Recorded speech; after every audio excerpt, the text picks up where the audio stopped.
अखंड सौभाग्य प्राप्त्यर्थम सावित्री देवता इत्यर्थे गंधपुष्प समर्पण करिष्ये.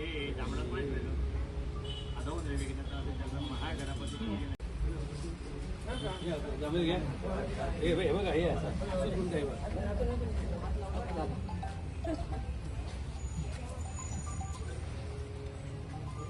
अरे अंकाळून घ्यायचा.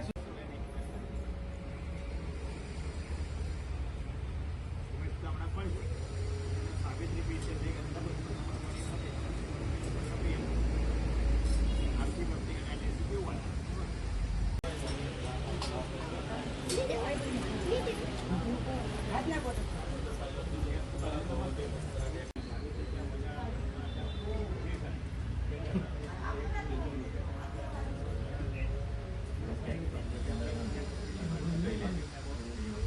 पाहिलं असेल तर महिला वटपौर्णिमा साजरी करताना पाहायला मिळतात. मात्र प्रामुख्याने कुडाळमध्ये तुम्ही गेली अनेक वर्ष वटपौर्णिमा साजरी करताय. पुरुष वटपौर्णिमा साजरी करण्यामागचं नेमकं कारण काय? संसाराचा गाडा हाकताना पुरुषाबरोबर स्त्रीचाही सर्वात महत्त्वाचा वाटा असतो आणि त्या अनुषंगाने स्त्री सुद्धा ही या तेवढ्याचा आदरास पात्र असते.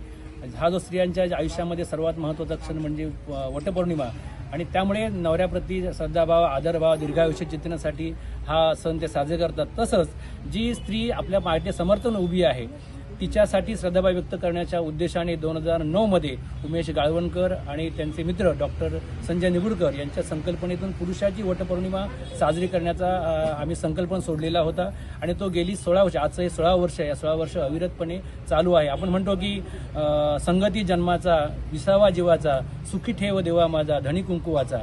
हा जो धनी कुंकुवाचा जोपर्यंत सुखी नाही तोपर्यंत संसार चांगल्या पद्धतीने चालू शकत नाही आणि त्याला दीर्घायुष्य लाभावं, त्याच्या यशामध्ये त्याच्या कार्यामध्ये त्याच्या अकदर प्रगती त्याची होत राहावी हा यामागचा उद्देश आहे आणि त्या पद्धतीने स्त्री या ठिकाणी प्रयत्न करत असते, हा सण करत असते. आम्ही सुद्धा या उद्देशानेच तर ती आहे म्हणून आम्ही आहोत. स्वामी गौरवार्थ अमृतम असं म्हटलं जातं. एक नवऱ्याचा एक प्रेमाचा शब्द सुद्धा त्या ठिकाणी तिला मिळाला तरी सुद्धा चांगल्या पद्धतीने तरी संसार करू शकते. गोविंदाग्रजांची एक कविता आहे की क्षण एक पुरे प्रेमाचा वर्षाव पडो मरणांचा. पुरुषाने एखादा शाबासकीची प्रेमाची थाप जरी पाठीशी मारली तरी कोणत्याही स्त्रीला हे म्हणजे आकाश ठेंगणं वाटतं आणि हीच जाणीव आपण जपायची आहे. तिच्या कर्तृत्वाची तिच्या त्यागाची जर आपण योग्य दखल घेतली तर संसार सुखाचा आनंदाचा होऊ शकतो. हा संदेश आम्ही या निमित्ताने या पुरुषांच्या वटपौर्णिमेमार्फत जगाला आणि समाजाला देऊ इच्छितो. तुम्ही वटपौर्णिमा साजरी करतायत, पत्नींचं मत काय असतं? पत्नी खरं म्हणजे भारावून जाते कारण जनरली सर्वसाधारणपणे काय करतो की स्त्रीच पुरुषाच्या प्रती अखंड सहभागी होती, भाव हे सगळ्या गोष्टी ज्या आहेत ह्या पुरुषाला जास्त भावणाऱ्या असतात.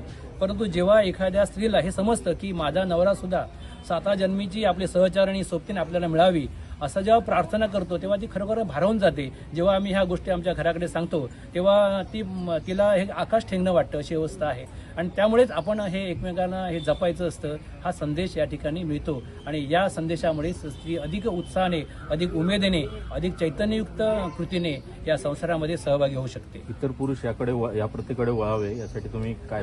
ही प्रथा खरोखरच संदेश चांगला देणारी आहे कारण यामध्ये लाजणं किंवा संकोच करणं हा संदर्भ किंवा याची चेष्टा करणं हा उद्देश न ठेवता की जर स्त्री पुरुषासाठी एवढे 7 जन्मी तो नवरा मिळावा जो कसा असेल तो चांगल्या पद्धतीने मला जीवनसाथी मिळावा अशी जर स्त्री अपेक्षा करत असेल तर ज्या स्त्रीने आपला संसार सांभाळलेला आहे, आपल्याला कशा पद्धतीने संसारातली उणीव भासू दिली नाही आहे, तिच्याप्रती जर आपण आदरभाव व्यक्त केला तर काय फरक पडतो आहे. आणि त्यामुळे तो हा विषय कुठेतरी चेष्टेचा किंवा असा मस्करीचा विषय नाही आहे. तर या सगळ्या समाजाने अशा पद्धतीने स्त्रीला सुद्धा ह्या वटपौर्णिमेच्या निमित्ताने एक तिच्याप्रती आदर आपण व्यक्त करूया आणि त्याच्याकडे चांगल्या सकारात्मक दृष्टीने पाहिल्यास निकोप समाजाच्या वाढीसाठी हा सण अतिशय दिशादर्शक ठरू शकतो अशी माझी ठाम इच्छा आहे. कल्पना. आज वटसावित्री प्रामुख्याने महिला वटसावित्री पुजताना पाहायला मिळतात, वडाला फेरे मारताना पाहायला मिळतात. मात्र कुडाळमध्ये पुरुष देखील वटपौर्णिमा साजरी करताना पाहायला मिळतात. याकडे तुम्ही कसं पाहता? वटसावित्रीची पूजा म्हणजे आजचा सण हा स्त्रियांसाठी खूप मोठा मानला जातो. कारण जसं वडाला खूप आयुष्य आहे तसं आपल्या पतीलाही जास्त आयुष्य मिळावं म्हणून त्या करतात.